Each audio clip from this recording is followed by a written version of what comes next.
2022년 11월 10일 목요일 열린비전교회 새벽기도에 오신 여러분을 환영하며 축복합니다. 오늘 이 아침 우리가 함께 나누실 말씀은 다니엘서 4장 27절부터 37절입니다. 다니엘서 4장 27절로 37절입니다. 제가 봉독하겠습니다. 그런즉 왕이여, 내가 아뢰는 것을 받으시고 공의를 행함으로 죄를 사하고 가난한 자를 긍휼히 여김으로 죄악을 사하소서. 그리하시면 왕의 평안함이 혹시 장구하리이다 하니라. 이 모든 일이 다 나 느부갓네살 왕에게 임하였느니라. 12달이 지난 후에 내가 바벨론 왕궁 지붕에서 거닐세. 나 왕이 말하여 이르되, 이 큰 바벨론은 내가 능력과 권세로 건설하여 나의 도성으로 삼고 이것으로 내 위엄의 영광을 나타낸 것이 아니냐 하였더니, 이 말이 아직도 나 왕의 입에 있을 때에 하늘에서 소리가 내려 이르되, 느부갓네살 왕아, 내게 말하노니 나라의 왕위가 내게서 떠났느니라. 내가 사람에게서 쫓겨나서 들짐승과 함께 살면서 소처럼 풀을 먹을 것이요, 이와 같이 7대를 지내서 지극히 높으신 이가 사람의 나라를 다스리시며 자기의 뜻대로 그것을 누구에게든지 주시는 줄을 알기까지 이르리라 하더라. 바로 그때의 이 일이 나 느부갓네살에게 응함으로 내가 사람에게 쫓겨나서 소처럼 풀을 먹으며 몸이 하늘 이슬에 젖고 머리털이 독수리 털과 같이 자랐고 손톱은 새 발톱과 같이 되었더라. 그 기한이 참에 나 느부갓네살이 하늘을 우러러 보았더니 내 총명이 다시 내게로 돌아온지라.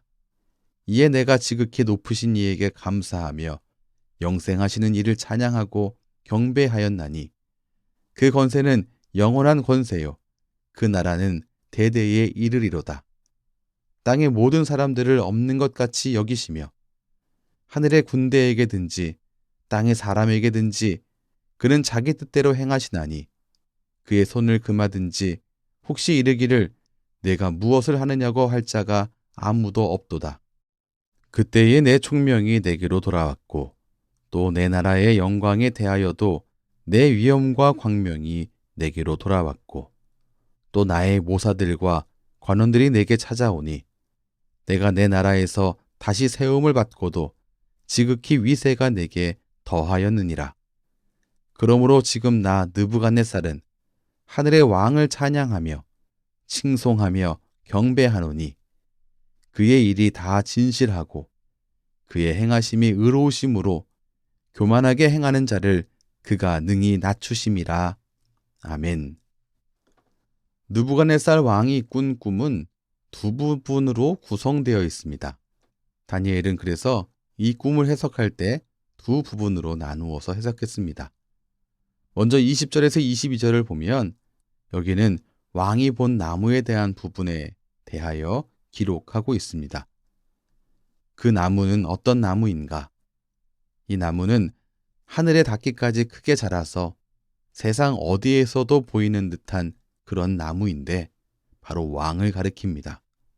느부갓네살 왕의 권세가 더욱 커져서 하늘에 닿고 땅 끝까지 이른다라고 하는 그러한 해석을 다니엘이 들려주었습니다.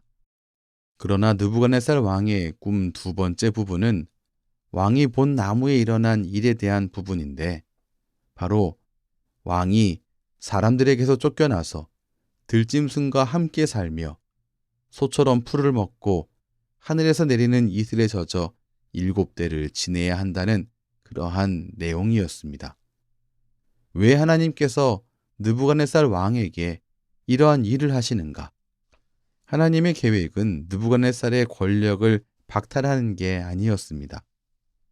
26절을 보시면 그들이 그 나무 뿌리에 그루터기를 남겨두라 하였은즉, 하나님이 다스리는 줄을 왕이 깨달은 후에야 왕의 나라가 견고하리이다 라고 기록되어 있습니다.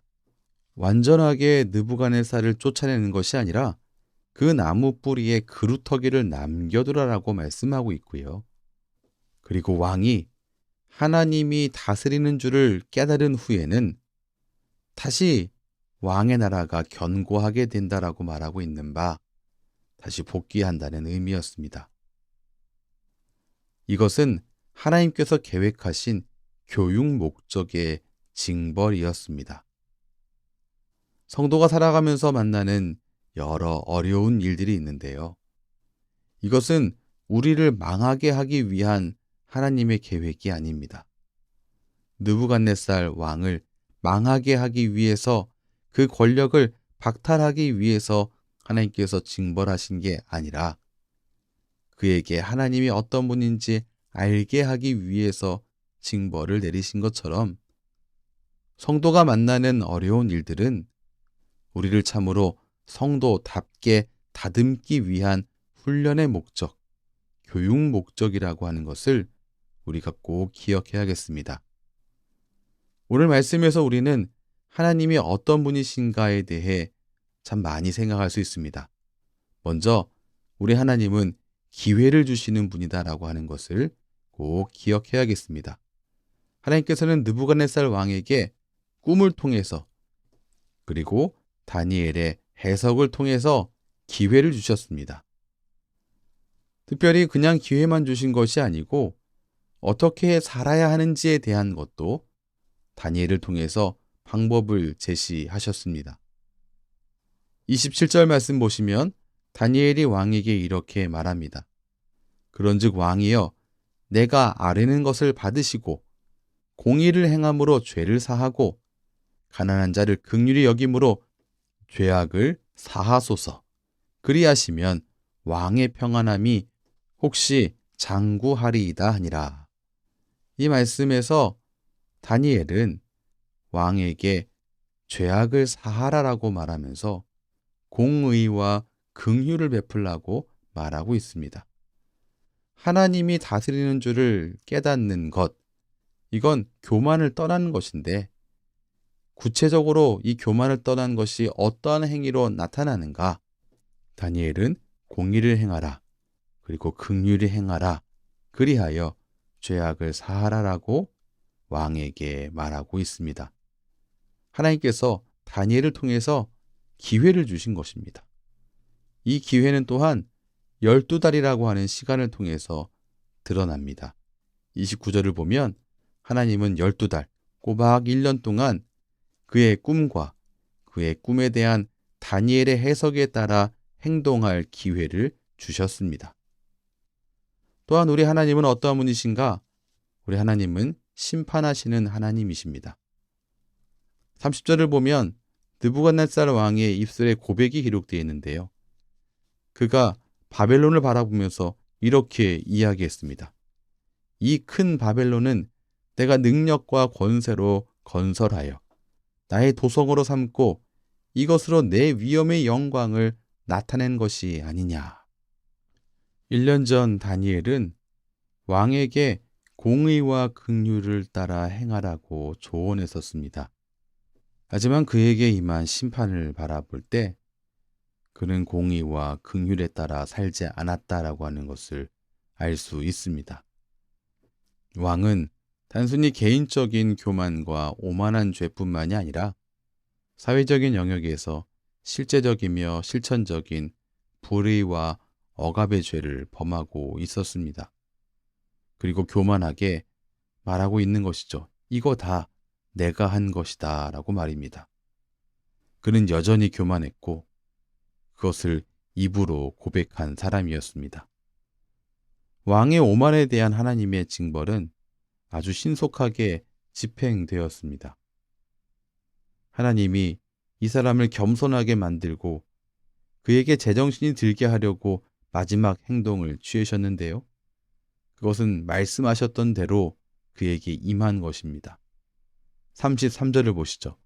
바로 그때에 이 일이 나 느부갓네살에게 응함으로 내가 사람에게 쫓겨나서 소처럼 풀을 먹으며 몸이 하늘 이슬에 젖고 머리털이 독수리 털과 같이 자랐고 손톱은 새 발톱과 같이 되었더라. 그는 스스로 인간 이상이다라고 그런 망상을 하고 있었습니다. 교만한 가운데 말입니다. 그랬던 그에게 하나님은 아니야, 너는 인간 이하의 동물이다라고 하는 망상으로 대답한 것이었습니다. 성도 여러분, 우리 하나님은 온 우주의 주인이십니다. 가장 높고 높으신 분이십니다. 그 하나님께서 무엇을 하고 계시는가? 사무엘상 22장 28절 말씀 보시죠. 주께서 곤고한 백성은 구원하시고 교만한 자를 살피사 낮추시리이다. 가장 높으신 이이신 하나님은 교만한 이를 살피시며 그를 대적하셔서 그를 낮추시는 일을 하고 계십니다. 베드로전서 5장 5절도 같은 것을 말하고 있는데요. 근데 이 5장 5절의 상반절은 그러므로 우리가 어떻게 살아야 되는지에 대해 이렇게 말씀하고 있습니다. 다 서로 겸손으로 허리를 동이라. 교만을 취하지 말고 겸손을 따라 살아가라라고 말하고 있습니다. 우리 하나님은 겸손한 자에게는 은혜를 주시지만 교만한 자는 대적하여서 그를 꺾으시는 분임을 꼭 기억하시기 바랍니다. 또 우리 하나님은 어떠한 분이십니까? 하나님은 깨닫게 하시는 하나님입니다. 34절 말씀을 보면 그 기한이 찼을 때에 느부갓네살 왕에게 다시 총명이 돌아왔다라고 말씀하고 있습니다. 그리고 나서 그가 한 일이 무엇이었는가? 37절 말씀 보시죠. 나 느부갓네살은 하늘의 왕을 찬양하며 칭송하며 경배하노니 그의 일이 다 진실하고 그의 행하심이 의로우심으로 교만하게 행하는 자를 그가 능히 낮추심이라 이렇게 고백합니다. 느부갓네살 왕은 오만과 교만을 버렸고 결국에 하나님이 높으신 이며 하늘의 왕이시고 교만한 자를 낮추시는 분이다라고 하는 사실을 알게 되었습니다. 이 일들을 통해서 하나님이 어떠한 분이신지, 하나님 앞에 어떠한 마음으로, 어떠한 삶으로 살아야 하는지 왕이 알게 된 겁니다. 오늘 말씀을 정리하겠습니다.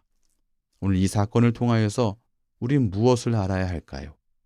먼저 우리는 하나님이 온 우주를 다스리는 분이다라고 하는 사실을 기억해야 합니다. 또한 하나님께서 우리 속사람을 보고 계시다는 사실을 기억해야 합니다. 하나님은 교만하게 행하는 자를 겸손하게 만드실 수 있는 분입니다.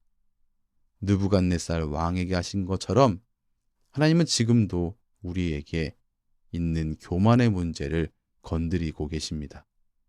그러므로 우리 안에 있는 교만, 그것을 우리는 문제로 인식해야겠습니다. 부디 주님 뜻을 깨달아서 옳은 길로 행하는 겸손의 길로 감으로 말미암아 그 은혜를 누리는 하나님의 귀한 자녀가 모두 되시기를 주님의 이름으로 축원합니다. 기도하겠습니다. 하나님, 오늘도 이 아침 우리에게 소중한 말씀으로 말씀해 주시니 감사합니다. 성도된 우리의 마음속에 있는 이 교만의 문제, 오만의 문제는 하나님을 거부하는 것이고 하나님을 대적하는 것이다라는 사실을 우리 오늘 말씀 통해서 확인했습니다. 우리 속사람을 돌아보며 하나님께 은혜를 구하며 하나님 앞에 겸손히 머리 숙이는 우리의 모든 걸음걸음과 우리의 모든 삶이 되게 인도해 주시옵소서. 참으로 겸손함으로 허리를 동이는 우리의 하루가 되기를 간절히 소원하며 예수님 이름으로 기도합니다. 아멘. 우리 주 예수 그리스도의 크신 은혜와 하나님 아버지의 무한하신 사랑과 성령 하나님의 인도하심이 오늘도 주의 말씀 붙들고 하루를 살아가는 하나님의 귀한 모든 자녀들에게 때마다 일마다 충만하게 넘치시기를 축원하옵나이다. 아멘.